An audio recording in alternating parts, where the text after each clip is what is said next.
Kamusta po kayo? Bago po ang lahat, first things first.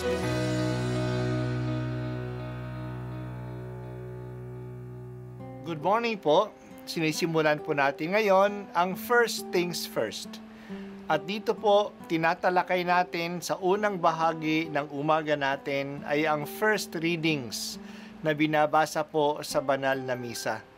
Ito pong tinatalakay natin kasi madalas po kasi marami na tayong alam tungkol sa gospel readings. Pero konti po ang nagsasalita sa first readings. Pero ang first readings, bahagi din po yan ng Biblia, ng banal na kasulatan. Kaya susubaybayan po natin ang mga first readings. Basahin po natin at kuminsan kailangan ng basahin ng 2 o 3 beses bago maintindihan kasi hindi po tayo familiar sa mga istorya at sa mga kaisipan na tinatalakay dito. Ang pagbasa mula sa aklat ni Propeta Isaias. Saan ninyo ngayon ipaparis ang Diyos? Siya'y kanino itutulad? Tumingin kayo sa sangkalangitan. Sino ba ang lumikha ng mga bituin? Sino ba ang sa kanila'y nagpapakilos at isa-isang tumatawag sa kanilang pangalan? Dahil sa kaniyang kapangyarihan, isa may wala siyang nakaligtaan. Israel, bakit ikaw ay nagrereklamo at tila di alintana ng Panginoon ang kabalisahan mo at tila di pansin ang iyong kaapihan? Di ba ninyo alam? Di ba ninyo talos na itong Panginoon ang walang hanggang Diyos? Siya ang lumikha ng buong daigdig. Hindi siya napapagod. Sa isipan niya'y walang makatatarok.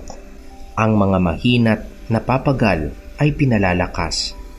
Kahit kabataan ay napapagod at nanlulupaypay, ngunit ang nagtitiwala sa Panginoon ay magpapanibagong sigla. Ang lakas nila'y matutulad sa walang pagod na pakpak ng agila. Sila'y tatakbo ng tatakbo, ngunit di manghihina. Lalakad ng lalakad, ngunit hindi mapapagod. Ang salita ng Diyos. Salamat sa Diyos.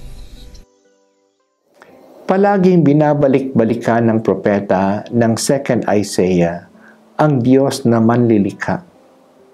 Maaring doon sa Babylonia at sa ibang lugar na pinagtapunan sa mga Israelita, nakilala nila ang mga Diyos-Diyosan na sinasamba ng ibang mga bansa. Upang panghawakan nila ang kanilang kinikilala na iisang Diyos, binibigyan ng diin sa kanila na ang Diyos nila ay may likha ng lahat ng bagay. Hindi siya maihaan tulad sa ibang mga Diyos. Wala siyang kaparis. Siya ang may likha ng lahat, kahit na ng sangkalangitan at ng mga bituin. Hindi lang sa ginawa niya ang lahat, kilala niya ang lahat, kahit na nga ang mga bituin. Kung kilala ng Diyos, kahit na ang pangalan ng mga bituin, mas lalo niyang kilala ang bawat isa sa atin. Bakit nagrereklamo tayo na hindi alam ng Diyos ang nangyayari sa atin at hindi niya napapansin na tayo ay inaapi? Alam niya ang lahat. Magtiwala lang tayo sa Kanya at palalakasin niya tayo. Mas maging malalakas pa tayo kaysa mga kabataan. Mas sisigla pa tayo kaysa mga agila. Hindi napapagod ang umaasa sa Diyos. Nakakapagod ang buhay. Madali tayong magsawa, kahit na nga sa paggawa ng kabutihan. Ang pagod ay hindi lang physical. Mas lalong mabigat ang pagkapagod na psychological at emotional. Kaya marami ang nadidepress at madaling ma-discourage. Kaya maganda ang salita ng Diyos ngayon na kahit na kabataan ay napapagod at nandupaypay, ngunit ang nagtitiwala sa Panginoon ay magkakaroon ng pagpapanibagong sigla. Sila ay tatakbo ng tatakbo ngunit hindi manghihina. Lalakad ng lalakad ngunit hindi mapapagod.